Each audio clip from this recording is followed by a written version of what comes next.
Ay mga boss, wala bang subtitle yung video nyo? Kagaya ng ganito.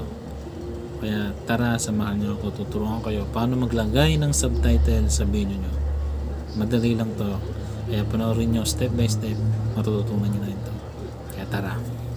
Ayan guys, punta na kayo sa CapCut nyo. Then new project na kayo. Tapos pick nyo na yung gusto nyong video na lalagyan ng subtitle. Ayan. Yun yung sa akin guys. So wala pang subtitle yan ha.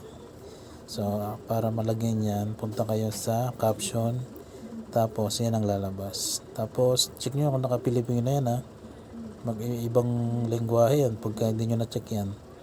Yan. Yan yung mga pro, may bayad yan. Kaya dito lang tayo sa mga pre. Pre lang yung kaya natin sa ngayon. Yan guys. O diba? Yan. Tapos generate nyo lang.